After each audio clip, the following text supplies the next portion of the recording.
If you're enjoying the Trees and Lines podcast, please head over to our Trees and Lines LinkedIn page and give us a follow. Thanks.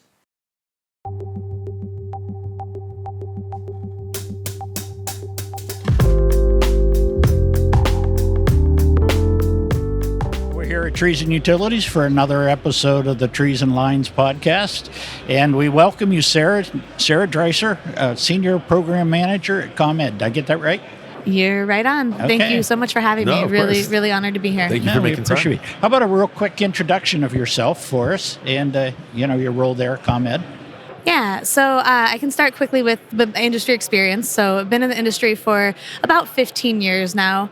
I started on the research side, had a biology degree, and started working for the Morton Arboretum in Illinois, and really thought that that's where I was headed, that I was going to get a PhD and stay in research forever, and pretty quickly realized that I just wanted to move a little faster. I didn't quite have the patience to watch trees grow. I'm very, very proud of those people who do that, but it just wasn't for me. And fortunately found my way into the utility industry, worked as a contractor for about 12 years, moving up to different roles through management, and then just about 2 years ago went over to ComEd. So getting to see the industry from the utility side instead of the contractor side. And at ComEd, I oversee our routine cycle maintenance for the Northeast. So I've got about a quarter of ComEd's territory, which is most of northern Illinois.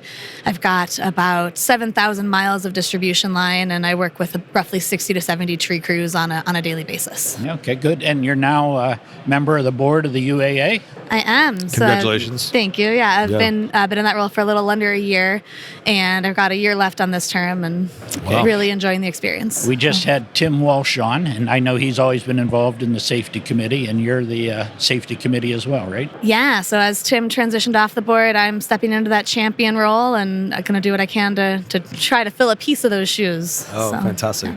We had Matt Goff earlier on yesterday, and I know he's very excited and has a lot of really great ideas, and I've been very impressed with the involvement of the board and how everybody works together and seems to be very effective in driving conversation, initiatives forward. So it's, this is a great indicator. This conference is a great indicator of the effectiveness of what you guys as a group are doing. So, congratulations on being impactful. So it's great.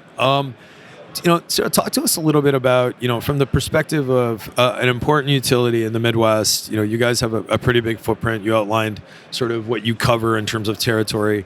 Out west, there's a lot of conversation around wildfires. Down south, it's a storms conversation.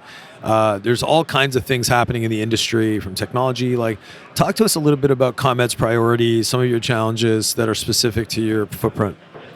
Yeah, so I think we're really fortunate to be located where we are. I think about this a lot. We have not yet been directly impacted by a lot of the extreme weather, but it's on our radar. Yeah. So we are looking out for wildfires. States to the north of us, Wisconsin, not too far away, does really proactive things for wildfire, and I think that we're going to see more and more in our territory in the future. So we're definitely still really thinking about storm response and how we respond to it quicker. I think our biggest challenges are it's the same as everybody else, right? But how do we keep doing better for our customers?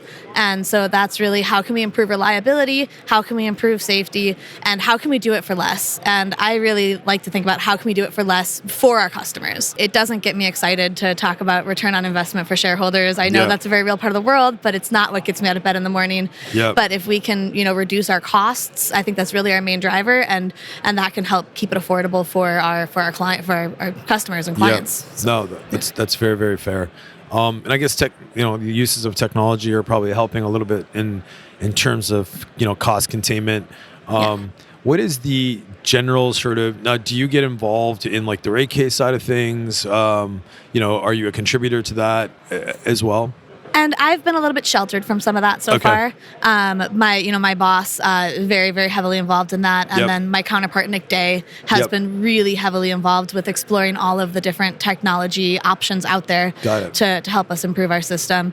I think I'm very fortunate to be a part of those background conversations, and I definitely think that remote sensing is the path forward. Yeah. How do we do that? I don't know yet. Got it. So. What is the culture like? Like, so Exelon is the parent. ComEd is one of, I believe, 5 utilities that roll up into under Exelon. So is there a lot of cross-pollination, good communication, shared services, shared information across the portfolio, or are you guys kind of operating in these verticals instead of verticals? I think we have a history of operating in silos, and we're really trying to break that down. Got it. Tell us a little bit about UAA, or I guess I'm more interested in the article you wrote in the UAA directory not too long ago. Topic of passion of yours, I assume. Yeah, it is. And so I was really grateful when I wrote that piece that they wanted to publish it. I wrote about, innovation in our industry. I think that's really the key buzzword, right? Yep. We're all trying to find the next innovative idea. And I think one of the ways to do it is to diversify our workforce. And so my point of entry was talking about bringing in more women to the workforce because that's what I know, right? That's what I've lived. But I really think, I love to talk about these things that I think are the right thing to do. It's the right thing to diversify our industry, but that's not a business plan. That's not a model. That's not the data behind it. So I really love to look at these problems and find the reasons that we should do it for our business strand and for our business plan and for our strategy. And I think there's a lot of compelling arguments to be made that not only is it the right thing to do, but it's the smart thing to do. Right. So your story is like my story and everybody else here. You didn't even know about this industry until you got into this industry. So what ideas do you have? How do we get more women engaged? Yeah, and so I think the problem is I don't know that there's like a sexy answer for it, right? I think it's about doing the hard work. Yeah. I think it's about starting on all the levels and working up. We've got to work on recruiting. We've got to work on retention. We've got to work on a sense of belonging. And I think that there's been a lot of really innovative, great things happening to incorporate that.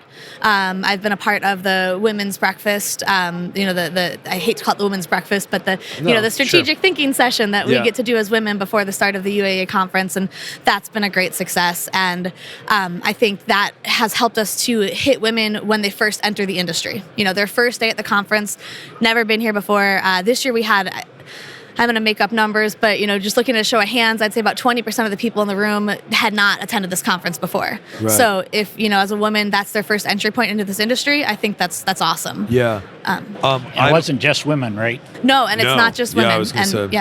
I was going to tell you. So between the three of us, I'm probably the newest to the industry, right? And I've obviously been in the space now for some years, but I have definitely observed a shift, just visually, in terms of the amount of women in the industry, women in different leadership roles, whether it be the UAA or even moving through the leadership at the utility levels, the client levels. So it's great to see.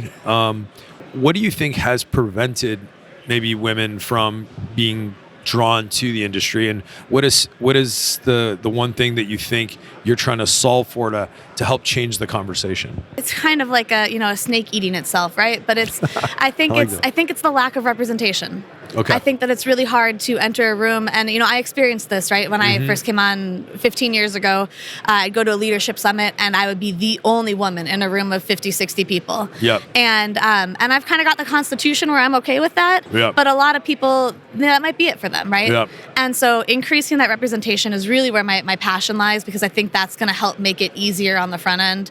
But how do you increase representation when there isn't representation? And that's where it gets interesting. Yeah. I believe it was our first women, whatever they call the workshop. I don't know the official title. I mess it up all the time. Josie-Ann Bonneau was the guest speaker, and she stood up and said, all I hear about is diversity. Now I want to pull out the UAA newsline. And she showed ad after ad. There wasn't a single woman or a person of minority background. Right. It was all, and we approached all the contractors and said, make note of this. Yeah. And they've done a better job. But I understand that, even something as simple as they don't even see themselves in the advertisements and the publications. Talk to us a little bit about some of your, I guess, personal goals, like, whether it's with the UAA, with ComEd, like, what are some of the things that you want to sort of achieve over the next 5 to 10 years in your career? Yeah, that's the hardest question. I used nobody to can have, and this is I think I used to have a very easy answer to that. And then I had a toddler. And for a long time, I really shied away from talking about that because I felt like that was, the typical woman's role, right? I took a step back when I had a kid, and that was something to be ashamed of almost. But I think that that's something, I'm so fortunate that I was able to do that, right? I was able to take a step back and take some time to be with my young family. Yep. And then so I'm setting a goal of when she goes to kindergarten, and then I'm going to try to see what's next after that. Okay. But I know I want to stay with trees. I think a lot of people get into utilities and maybe shift around to something bigger, but I really am passionate about trees and staying outside. Okay. And I don't know, from there we'll see. I hope I have a long career ahead of me in this industry. But I think Tej has found out that our industry, I think, is unique. Oh, exceptionally and the passion and the people that get in didn't even know existed. Yeah. They love it. It's a place for a career. It is definitely an industry and a sector. I call it a micro sector almost because, when we talk about trees or even vegetation management, I could go randomly on the street and say vegetation management, and they're like, what is that, right? So it's not this like universally known thing, but the community, is exceptionally welcoming. There's a lot of collaboration. There's a lot of, genuinely, people are extremely nice, and their love for, I guess you could use, for lack of a better word, and the environment, but also the commercial critical thinking that a lot of folks have, whether it's somebody that's a trimmer to somebody who's like a leader in the industry or a president of the UAA. Like, there's just some very smart people in this industry, and I'm really happy that the industry is getting some notoriety reflected by budgets and recognition from the PUC, and some of that is unfortunately tied to big events. But it's also the positive of the event is corrective action, exposure to the industry, exposure to the professionals that are helping drive great outcomes. So I'm really excited to be a part of the community. I like to say I'm a part of the community. Yeah, so, you are.